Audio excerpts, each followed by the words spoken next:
आज हम डिस्कस करेंगे मसल टिश्यू के बारे में और हम अपने टाइटल में बात करें वर्ड टिश्यू की। तो टिश्यू हम देखते हैं कि जब एक जैसे सेल्स मिलते हैं, इकट्ठे होते हैं और फिर कोई एक खास फंक्शन परफॉर्म करते हैं तो उसे कहा जाता है कि वो क्या है, टिश्यूज। इसी तरह से अगर हम मसल्स की बात करें तो हम देखते हैं कि मसल्स जो हैं वो भी सॉफ्ट टिश्यूज हैं, यानी कि खास किस्म के सेल्स मिलके मसल टिश्यू बना रहे हैं जो कि किन में मौजूद होते हैं, जो कि एनिमल्स में मौजूद होते हैं, जिन्हें कि हम उर्दू में पट्ठे भी कहते हैं। जैसे कि यहाँ पर हम अपने सामने डायग्राम में देख रहे हैं मसल टिश्यू। हम देख रहे हैं कि एक जैसे सेल्स मिलके क्या कर रहे हैं, टिश्यू बना रहे हैं और वो टिश्यू जो है वो खास फंक्शन परफॉर्म कर रहे हैं। यहाँ पर हम डिफरेंट टाइप्स देख रहे हैं मसल टिश्यू की, जिनको हम अपनी वीडियो में डिटेल में डिस्कस करेंगे। सबसे पहले हम बात कर लेते हैं कैरेक्टर्स की, कि मसल टिश्यू जो हैं उनके क्या कैरेक्टर्स होते हैं। हम देखते हैं कि जो मसल टिश्यू हैं वो क्या है, वो एक्साइटेबल हैं। मतलब ये कि ये स्टिमुलाई को रिस्पॉन्स कर सकते हैं। और अगर स्टिमुलाई की बात की जाए तो हम कहते हैं कोई भी तब्दीली, कोई भी चेंज जो हमारे इंटरनल या एक्सटर्नल इन्वायरमेंट में आता है, माहौल में आता है, उसे हम कहते हैं कि वो क्या है, वो स्टिमुलाई है।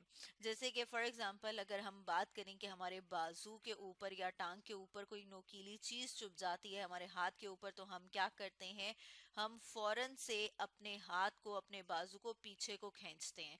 तो ये भी क्या है, ये भी एक रिस्पॉन्स है।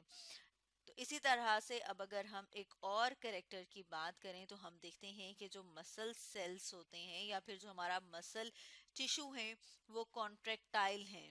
मतलब इनमें ये एबिलिटी, ये सलाहियत होती है कि ये कॉन्ट्रैक्ट कर सकते हैं, यानी कि शॉर्ट हो सकते हैं। और जब ये कॉन्ट्रैक्ट करते हैं, शॉर्ट होते हैं, तो उसकी वजह से क्या होता है, एक पुलिंग फोर्स जनरेट होती है, यानी एक खिंचाव सा महसूस होता है। क्योंकि हमारे जो मसल्स हैं उनमें से एक टाइप है जिसे कि स्केलेटल मसल कहा जाता है, जो कि हमारी बोन्स, हमारी हड्डियों के साथ अटैच होते हैं। तो जब वो कॉन्ट्रैक्ट करते हैं तो उसकी वजह से हमारी जो बोन्स हैं वो क्या करती हैं, वो मूव कर पाती हैं। तो इस वजह से हम क्या कह रहे हैं, ये कौन सा करेक्टर है कि जो हमारे मसल टिश्यू हैं वो क्या है, वो कॉन्ट्रैक्टाइल हैं, क्योंकि वो कॉन्ट्रैक्ट कर सकते हैं। इसी तरह से अब अगर हम एक और करेक्टर की बात करें तो हम देखते हैं कि जो मसल टिश्यूज हैं वो एक्सटेंसिबल होते हैं, या फिर हम कहते हैं कि उनमें एक ये प्रॉपर्टी भी है एक्सटेंसिबिलिटी की। और वो क्या है, वो ये है कि ये स्ट्रेच कर सकते हैं, यानी कि ये थोड़ा सा क्या हो सकते हैं, खिंच सकते हैं। अब हम एक और खसूसियत की बात कर लेते हैं जिसे कहा जाता है इलास्टिसिटी। इलास्टिसिटी का क्या मतलब है, जैसे कि आपने देखा होगा कि बहुत सारे रिबन या इलास्टिक जो धागा होता है, जब हम उसको खींचते हैं और खींच के छोड़ते हैं तो क्या होता है, वो वापस अपनी नॉर्मल जगह पर, अपनी जितनी उसकी नॉर्मल लेंथ होती है उस पर वापस आ जाता है। तो इसी तरह से जो हमारे स्केलेटल मसल्स होते हैं वो भी जब स्ट्रेच होते हैं तो स्ट्रेच होने के बाद वो वापस अपनी जगह पर आ जाते हैं। और ये क्या प्रॉपर्टी है, इस प्रॉपर्टी को कहा जाता है इलास्टिसिटी। अब अगर हम साथ में टाइप्स की बात कर लें, जैसे कि हमने ऊपर बात की थी कि जो स्केलेटल सॉरी, जो हमारे मसल टिश्यू हैं उनकी 3 टाइप्स होती हैं। तो वन बाय वन हम उन टाइप्स को देख लेते हैं। सबसे पहले हम बात कर लेते हैं स्केलेटल मसल की। जैसे कि यहाँ पर हम इसको लिख लेते हैं कि ये कौन सी है, ये है टाइप 1 स्केलेटल मसल। जैसे यहाँ पर हम अपने सामने डायग्राम में देख रहे हैं, ये स्केलेटल मसल की डायग्राम है। और साथ में हम ये भी देख रहे हैं कि स्केलेटल मसल ज्यादातर कहाँ पर मौजूद होते हैं, हमारे बाजुओं में, हमारी टांगों में। और अगर हम बात करें कि स्केलेटल मसल जो हैं वो किस तरह के हैं, तो जो स्केलेटल मसल है वो लॉन्ग सिलेंड्रिकल फाइबर होते हैं, यानी कि लंबे लंबे पाइप की तरह का स्ट्रक्चर, जैसे कि यहाँ पर हमें नजर आ रहा है। और साथ में हम देख रहे हैं स्ट्राइटेड, स्ट्राइटेड क्योंकि जिस तरह अगर हम यहाँ पर इसको थोड़ा सा गौर से देखें तो हमें नजर आ रहा है, यहाँ पर हमें डार्क और लाइट कलर के बैंड नजर आ रहे हैं। तो इसे हम क्या कहते हैं कि ये क्या है, ये स्ट्राइटेड है। और साथ में हम देख रहे हैं कि हमें बहुत सारे न्यूक्लियाई नजर आ रहे हैं। यहाँ पर ये जो हमें ब्लू कलर के नजर आ रहे हैं, जो कि इसकी ज्यादातर कहाँ पर लोकेटेड है, पेरिफेरी के ऊपर, यानी इनकी बाउंड्री के पास। इसी तरह से अब अगर हम लोकेशन की बात करें, जैसे कि हमने थोड़ा सा पहले भी डिस्कस किया है कि जो स्केलेटल मसल हैं वो कहाँ पर लोकेटेड हैं, कहाँ पर मौजूद होते हैं, तो हम देखते हैं कि जो स्केलेटल मसल्स हैं वो हमारी बोन्स के साथ अटैच हुए हुए हैं, यानी कि जो हमारी हड्डियां हैं उनके साथ अटैच हुए हुए हैं। इसके अलावा हम देखते हैं कि जो स्केलेटल मसल हैं वो हमारे बॉडी के जो एंट्रेंस पॉइंट होते हैं वहां पर भी मौजूद हैं, जैसे कि हमारा माउथ है, हमारा एनल रीजन है, वहां पर भी स्केलेटल मसल्स मौजूद होते हैं। अब हम बात कर लेते हैं मसल टिश्यू के सेकंड टाइप की, जिसे कि कहा जाता है कार्डिक मसल, और हम अपने सामने साथ में डायग्राम भी ले आते हैं ताकि और ज़्यादा क्लियर हो जाए। कार्डिक, जैसे कि नाम से पता चल रहा है कि जो हमारे दिल, हमारे हार्ट में जो मसल्स मौजूद हैं, या फिर हम कह सकते हैं कि जो मसल्स हार्ट बना रहे हैं वो हैं कार्डिक मसल्स। और अगर हम थोड़ा सा ये बात करें कि वो किस तरह के होते हैं, तो हम देख रहे हैं कि वो शॉर्ट हैं, ब्रांच्ड हैं, जैसे कि यहाँ पर हम देख रहे हैं कि हमें ऐसे लग रहा है कि जैसे कि शाखें से निकली हुई हों, जैसे हम देखते हैं कि ऐसे, और हम देख रहे हैं कि ये क्या होगा, ये हम देख रहे हैं कि ये क्या है, ये कार्डिक मसल का जैसे कि सेल, जैसे कि यहाँ पर हमने डायग्राम देखी थी, यहाँ पर हम सिंगल सेल्स को देख रहे हैं ये कार्डिक मसल के। और इसके साथ साथ अगर हम थोड़ा गौर से देखें तो हमें यहाँ पर भी डार्क और लाइट कलर के बैंड नजर आते हैं, यानी कि हमें क्या नजर आता है कि जो कार्डिक मसल्स हैं वो भी स्ट्राइटेड हैं। इसके अलावा हम देखते हैं कि जो कार्डिक मसल हैं और जो इनके सेल्स हैं उनके पास एक सेंट्रल न्यूक्लियस मौजूद होता है, जैसे कि यहाँ पर भी हम देख रहे हैं, ये जो ब्लू कलर में हमें नजर आ रही है ये इसका न्यूक्लियस है, जो हम देख रहे हैं कि सेंटर में मौजूद है। जैसे कि हमने पहले बात की थी लोकेशन की, कि जो कार्डिक मसल्स हैं वो कहाँ पर मौजूद होते हैं, तो जो कार्डिक मसल्स हैं वो मौजूद होते हैं हमारे हार्ट, यानी कि हमारे दिल में। अब हम बात करते हैं स्मूथ मसल की, और स्मूथ मसल जो कि मसल सेल की थर्ड टाइप है, और साथ में हम अपने सामने इसकी डायग्राम ले आते हैं ताकि हमें समझने में आसानी हो। तो जैसे कि यहाँ पर हम अपने सामने डायग्राम में देख रहे हैं, ये है स्मूथ मसल की डायग्राम। स्मूथ मसल्स को हम देखते हैं कि ये शॉर्ट हैं, छोटे हैं, इसके अलावा स्पिंडल शेप है। लोकेशन के लिए हम क्या ले आए अपने सामने डायग्राम, जैसे कि यहाँ पर हम इस डायग्राम में देख रहे हैं कि स्मूथ मसल्स कहाँ कहाँ पर मौजूद हैं। हम देख रहे हैं कि स्मूथ मसल्स जो हैं वो हमारे आई वाले रीजन में मौजूद हैं, हमारी ब्लड वेसल्स में मौजूद होते हैं स्मूथ मसल। इसके अलावा हमारा जो रेस्पिरेटरी ट्रैक है उसमें भी क्या मौजूद है, स्मूथ मसल्स। जैसे कि हमने पिछली वीडियो डायग्राम में देखा था कि जो स्मूथ मसल्स हैं वो मौजूद हैं हमारी एलिमेंट्री केनाल, जो कि हमारा डाइजेस्टिव सिस्टम बनाती है, वो सिस्टम जो कि हमें खुराक को हजम करने और उसको जज्ब करने में मदद देता है। उसमें हम देख रहे हैं कि ये जो पूरा ट्यूब की तरह का स्ट्रक्चर होता है इसे कहा जाता है एलिमेंट्री केनाल, तो वहां पर भी मौजूद होते हैं स्मूथ मसल्स। इसके अलावा यूट्रस, ये भी बॉडी का एक, हम कहते हैं कि रीजन है, एक बॉडी में, फीमेल की बॉडी में पार्ट मौजूद होता है जिसे कि यूट्रस कहा जाता है। इसके अलावा यूरिनरी ब्लैडर की बात करें तो वहां पर भी क्या मौजूद होते हैं, स्मूथ मसल्स।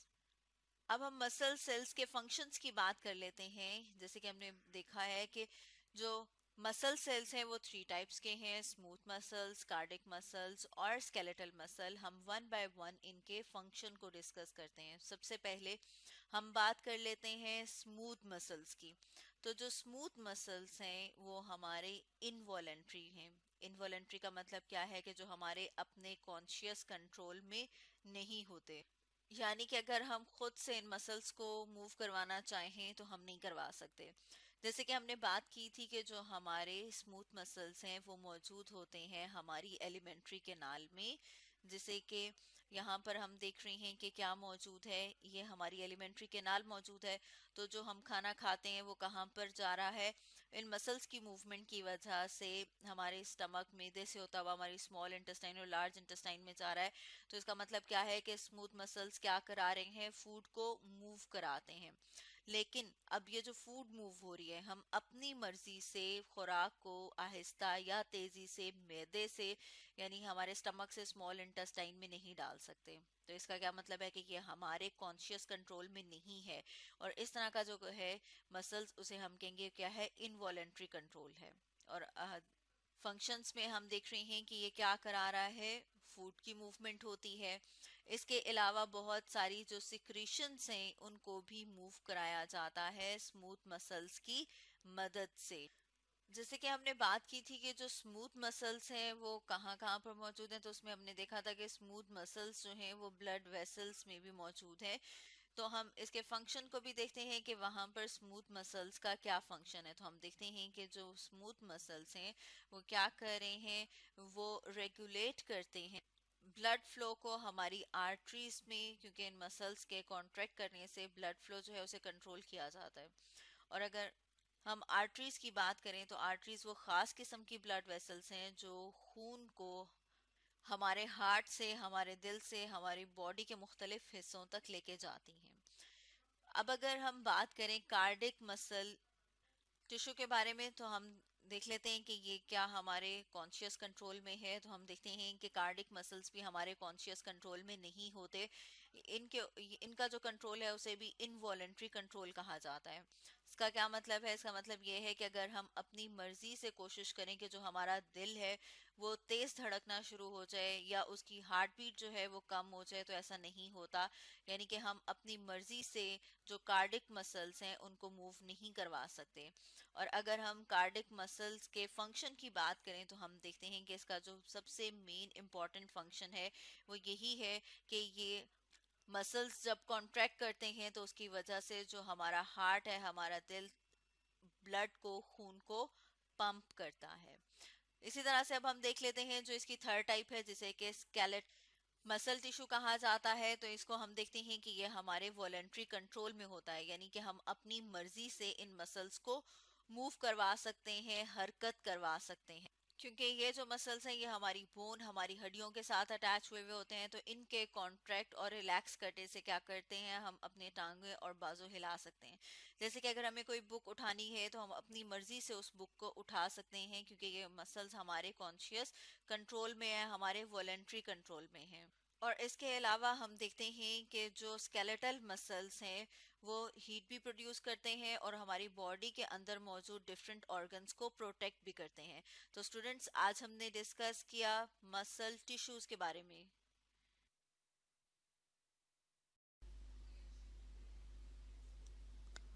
आज हम पढ़ेंगे मेरिस्टेमेटिक टिश्यूज के बारे में। तो टिश्यूज क्या होते हैं? टिश्यूज होते हैं ग्रुप ऑफ सेल्स। तो ग्रुप ऑफ सेल्स जब एक जगह पे इकट्ठे होके एक जैसा फंक्शन परफॉर्म करें तो उसको कहते हैं टिश्यू। तो मेरिस्टेमेटिक टिश्यूज क्या होते हैं?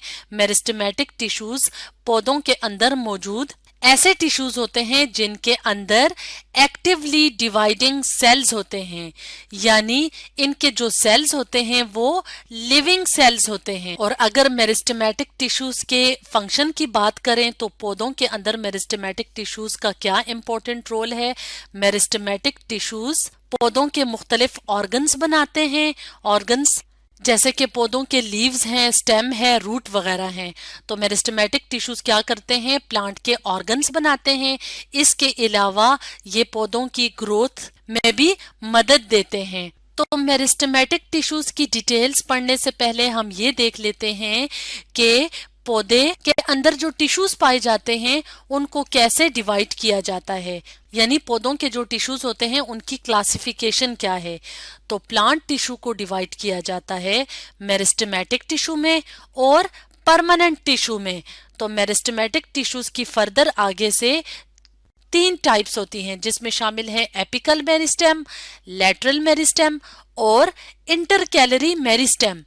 और परमानेंट टिश्यू की बात करें तो परमानेंट टिश्यू के अंदर शामिल हैं सिंपल टिश्यूज और कॉम्प्लेक्स टिश्यूज। तो सिंपल टिश्यू के की आगे फर्दर डिवीजन में है पेरेन्काइमा, कोलेनकाइमा और स्क्लेरेनकाइमा के टिश्यूज। और कॉम्प्लेक्स टिश्यूज की बात करें तो उसमें शामिल है जाइलम और फ्लोएम। तो सिंपल और कॉम्प्लेक्स टिश्यू को हम अपनी पिछली वीडियोस में डिस्कस कर चुके हैं। तो आज हम मेरिस्टेमेटिक टिश्यूज की डिटेल पढ़ेंगे। तो मेरिस्टेम में सबसे पहले हम बात करते हैं एपिकल मेरिस्टेम के बारे में। तो अगर हम इस डायग्राम की मदद से देखें तो हमें एक तो नजर आ रही है शूट एपिकल मेरिस्टेम और एक नजर आ रही है रूट एपिकल मेरिस्टेम। तो एपिकल मेरिस्टेम जैसे कि नाम से जाहिर है कि ये एपिक्स पे प्रेजेंट होती है, यानी शूट्स की भी टिप्स पे प्रेजेंट होती है और रूट्स की भी टिप्स पे प्रेजेंट होती है। और शूट्स और रूट्स की जो टिप्स होती हैं वो कौन से रीजन होते हैं, वो एक्टिवली डिवाइडिंग रीजन्स होते हैं, यानी उनके अंदर जो सेल्स होते हैं वो एक्टिवली डिवाइडिंग सेल्स होते हैं। तो एपिकल मेरिस्टेम रिस्पॉन्सिबल है ग्रोथ ऑफ न्यू सेल्स के लिए, यानी एपिकल मेरिस्टेम्स जहाँ पे मौजूद होती हैं, यानी ये शूट की टिप पे अगर मौजूद है तो शूट्स की जो लेंथ है वो इंक्रीज करेगी, क्योंकि नए नए सेल्स बन रहे हैं। तो अगर यहाँ पे नए सेल्स बन रहे हैं तो क्या होगा कि जो प्लांट्स की जो हाइट है वो ज्यादा होती जाएगी। इसी तरह अगर हम रूट की बात करें तो रूट्स में ये वाले जो रेड रेड कलर के रीजन्स दिखाए हुए हैं ये क्या है, मेरिस्टेमेटिक रीजन्स, यानी कि एक्टिवली डिवाइडिंग रीजन्स हैं। तो यहाँ पे जैसे जैसे सेल्स डिवाइड करते जाएंगे तो ये क्या होगा, इसकी लेंथ इंक्रीज करेगी। तो इस बात का ये मतलब है कि एपिकल मेरिस्टेम्स की वजह से पौधों के अंदर प्राइमरी ग्रोथ होती है। तो प्राइमरी ग्रोथ का क्या मतलब है कि ऐसी ग्रोथ जिसमें के लेंथ इंक्रीज करे। तो पौधे की जब लेंथ इंक्रीज करती है तो इसका मतलब है कि वो एपिकल मेरिस्टेम की वजह से इंक्रीज हो रही है, क्योंकि एपिकल मेरिस्टेम जो है वो उन रीजन्स में शूट के जो टिप्स हैं वहां पे और रूट की जो टिप्स हैं वहां पे नए सेल्स का इजाफा कर रही है। तो अगर हम इस डायग्राम की मदद से देखें तो यहाँ पे क्या है, यहाँ पे एक पौधा दिखाया गया है और यहाँ पे इस पौधे का जो शूट वाला रीजन है उसका माइक्रोस्कोपिक व्यू है। माइक्रोस्कोप के नीचे जो एपिकल मेरिस्टेमेटिक सेल्स हैं वो इस तरह के नजर आते हैं। तो ये जो टिप्स वाले रीजन है यहाँ पे एपिकल मेरिस्टेम ज्यादा से ज्यादा सेल्स को ऐड करती जाएगी, यानी इजाफा करती जाएगी, क्योंकि एक्टिवली डिवाइडिंग है मेरिस्टेमेटिक सेल्स। तो क्या होगा, यहाँ पे लेंथ इंक्रीज करेगी। इसी तरह अगर हम रूट्स का माइक्रोस्कोपिक व्यू देखें तो रूट में एपिकल मेरिस्टेमेटिक जो सेल्स हैं वो हमें इस तरह के नजर आते हैं। तो यहाँ पे भी क्या होगा, नए नए सेल्स ऐड होते जाएंगे और रूट की लेंथ में इजाफा होता जाएगा। तो ये तो थी एपिकल मेरिस्टेम। अब हम बात करते हैं second type of meristematic tissues की, या सेकंड टाइप ऑफ मेरिस्टेम की, जो कि है लेटरल मेरिस्टेम। अब हम बात करते हैं लेटरल मेरिस्टेम के बारे में। तो जैसे कि नाम से जाहिर है कि मेरिस्टेम की ये टाइप प्लांट के कहाँ पे मौजूद है, साइड वाइज, यानी कि लेटरली लोकेटेड है, यानी साइड वाइज लोकेटेड है।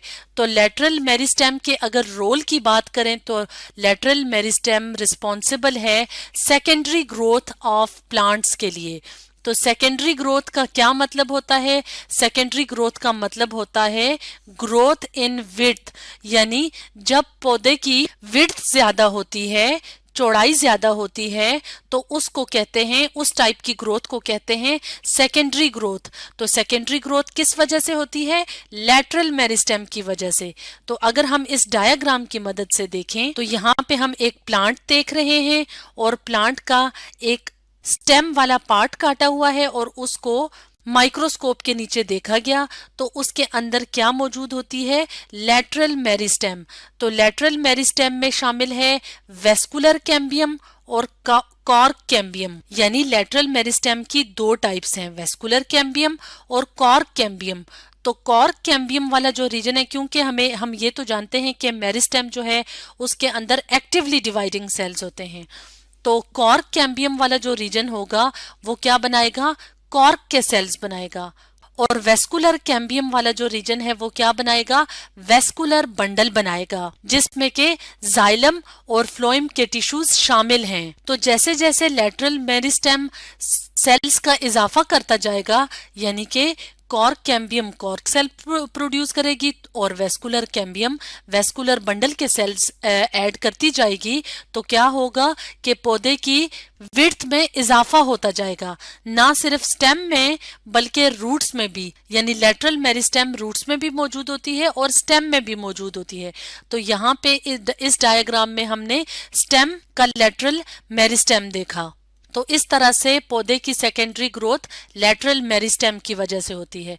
अब हम बात करते हैं थर्ड टाइप ऑफ मेरिस्टेम की, जिसको कहते हैं इंटरकैलरी मेरिस्टेम। तो इंटरकैलरी मेरिस्टेम के जो सेल्स होते हैं या इंटरकैलरी मेरिस्टेम पौधों में कहाँ पे वाक़या होती है वो हम इस डायग्राम की मदद से देख लेते हैं। तो इंटरकैलरी मेरिस्टेम मौजूद होती है इंटरनोड वाले रीजन पे या बेस ऑफ लीव्स में। यहाँ पे जो इंटरकैलरी मेरिस्टेम है वो इंटरनोड्स पे मौजूद है। इसके अलावा इंटरकैलरी मेरिस्टेम कहाँ पे मौजूद होती है? बेस ऑफ लीव्स में भी मौजूद होती है। अब हम अगर बात करें इंटरनोड की, के पौधों के अंदर इंटरनोड वाले कौन से रीजन्स होते हैं, तो अगर हम इस डायग्राम की मदद से देखें तो यहाँ पे हमें कुछ पॉइंट्स इस तरह के नजर आ रहे हैं और कुछ पॉइंट्स इस तरह के नजर आ रहे हैं। तो नोड वाला जो रीजन होता है वो रीजन होता है यहाँ पे, जैसे ये वाली जो जगह है ये क्या है, ये क्या कहलाएगी? ये नोड कहलाएगी। तो नोड कौन से पॉइंट्स होते हैं? नोड्स अटैचमेंट पॉइंट्स होते हैं, वो अटैचमेंट पॉइंट्स जहां पे लीव्स स्टेम के साथ जुड़े होते हैं। और अगर हम बात करें इंटरनोड की तो दो कंसेक्यूटिव नोड्स के दरमियान वाला जो एरिया होता है, यानी इस नोड और इस नोड के दरमियान वाला जो एरिया होगा वो क्या कहलाएगा? वो कहलाएगा इंटरनोड। तो इंटरकैलरी मेरिस्टेम्स इंटरनोड्स पे या बेस ऑफ लीव्स पे मौजूद होते हैं। अब अगर हम फंक्शन की बात करें कि इंटरकैलरी मेरिस्टेम का क्या फंक्शन होता है, तो नॉर्मली ये मदद देते हैं सेल डिवीजन में, क्योंकि हम ये तो जानते हैं कि मेरिस्टेम के अंदर जो सेल्स होते हैं वो एक्टिवली डिवाइडिंग सेल्स होते हैं। इसके अलावा इंटरकैलरी मेरिस्टेम की वजह से रैपिड ग्रोथ भी होती है। रैपिड ग्रोथ किस टाइप ऑफ प्लांट्स में होती है? मोनोकॉट्स में।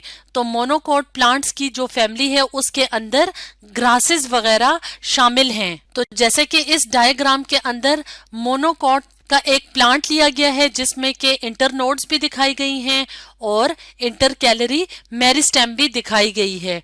तो इस तरह से इंटरकैलरी मेरिस्टेम मोनोकॉट प्लांट्स के अंदर रैपिड ग्रोथ करवाती है। तो ये तो थी मेरिस्टेमेटिक टिश्यूज की 3 टाइप्स जिनको हमने डिटेल में पढ़ा। तो आज हमने पढ़ा मेरिस्टेमेटिक टिश्यूज के बारे में।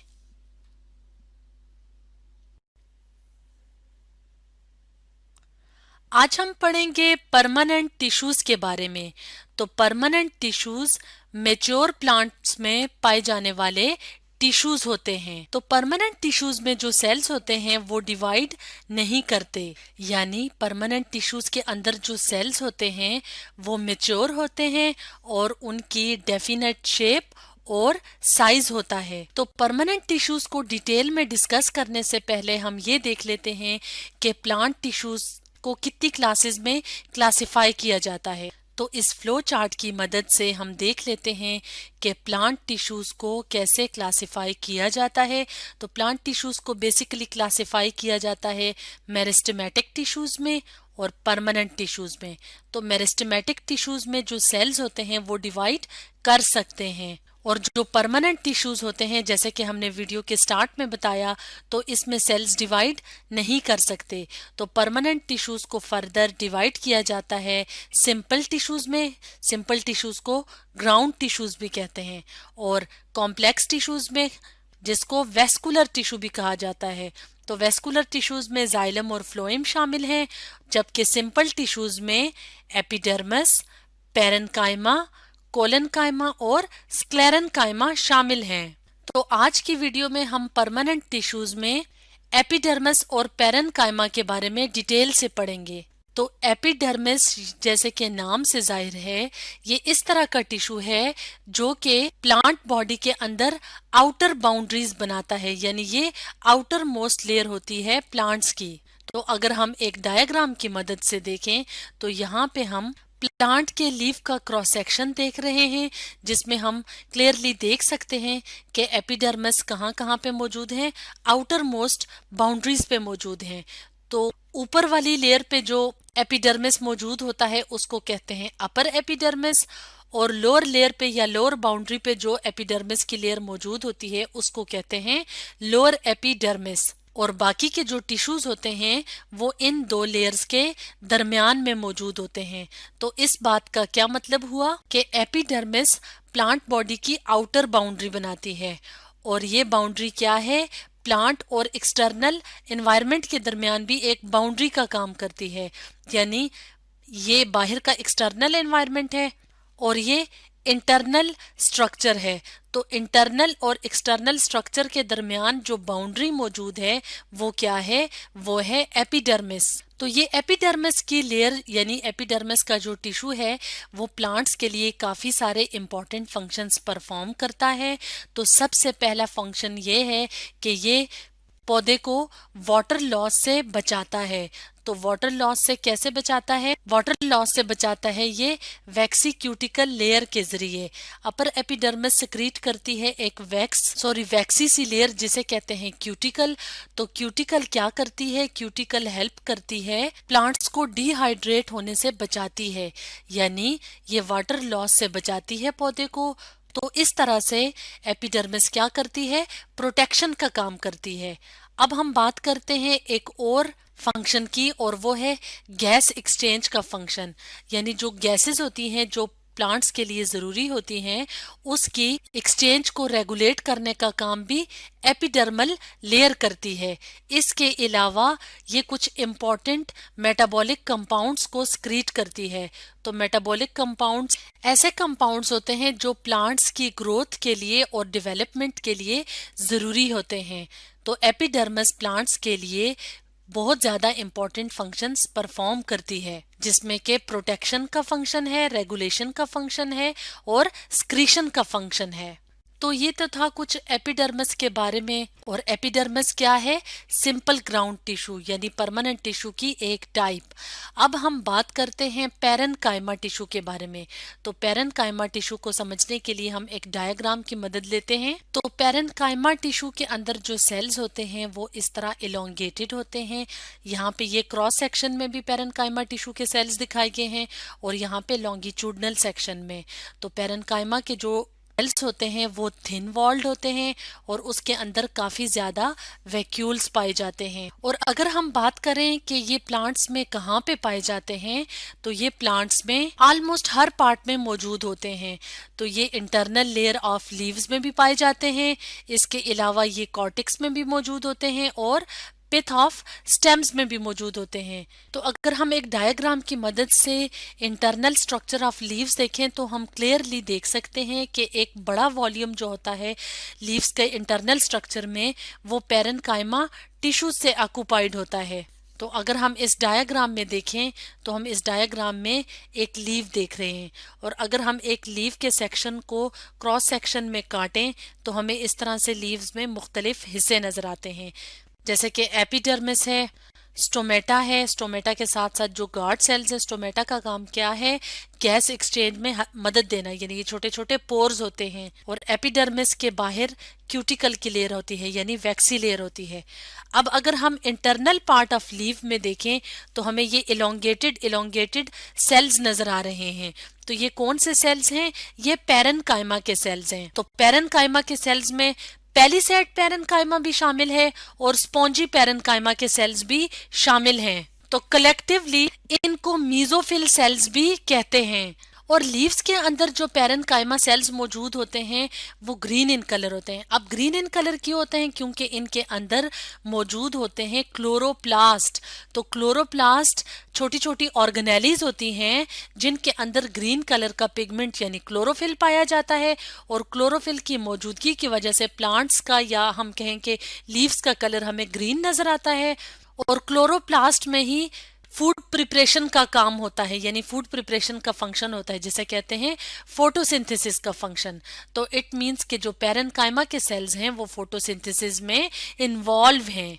अब हम एक और डायग्राम की मदद से इंटरनल स्ट्रक्चर ऑफ स्टेम देख लेते हैं तो हम ये देख सकेंगे कि उसके अंदर भी पैरेनकाइमा टिश्यू शामिल है। तो यहाँ पे हम एक प्लांट की डायग्राम देख रहे हैं। तो अगर हम प्लांट की स्टेम को काटें और उसके क्रॉस सेक्शन को माइक्रोस्कोप के नीचे देखें तो हमें मुख्तलिफ किस्म के स्ट्रक्चर्स नजर आते हैं, तो जिसमें पिथ और कॉर्टेक्स के सेल्स शामिल हैं। तो कॉर्टेक्स का जो टिश्यू होता है वो वेस्कुलर बंडल यानी जाइलम और फ्लोएम के बाहर मौजूद होता है, और पिथ जो है वो internal most part of stem होता है, यानी वेस्कुलर बंडल से अंदर की तरफ जो टिश्यू होता है वो पिथ का टिश्यू होता है। तो पिथ के अंदर भी और कॉर्टेक्स के अंदर भी पैरेन्काइमा टिश्यूज मौजूद होते हैं। और पिथ और कॉर्टेक्स के जो टिश्यूज हैं या जो सेल्स हैं, इनका क्या काम है? इनका काम है फूड और न्यूट्रिएंट्स की स्टोरेज करना। तो इस तरह से अगर हम पैरेन्काइमा टिश्यू के इंपॉर्टेंट फंक्शंस की बात करें तो मोस्ट इंपॉर्टेंट फंक्शंस क्या हैं पैरेन्काइमा टिश्यूज के? फोटोसिंथेसिस का प्रोसेस करना, यानी फोटोसिंथेसिस का प्रोसेस जो होता है वो पैरेन्काइमेटिस टिश्यू में होता है, और फोटोसिंथेसिस के प्रोसेस में प्लांट्स अपना फूड प्रिपेयर करते हैं। और इसके अलावा प्लांट्स की बॉडी में जो फूड और न्यूट्रिएंट्स की स्टोरेज का काम होता है तो वो भी किन टिश्यूज की मदद से होता है? पैरेन्काइमा टिश्यूज की मदद से। तो आज हमने पढ़ा परमानेंट टिश्यूज के बारे में, और परमानेंट टिश्यूज में हमने किस किस के बारे में पढ़ा? एपिडर्मल टिश्यूज के बारे में और पैरेन्काइमा के बारे में।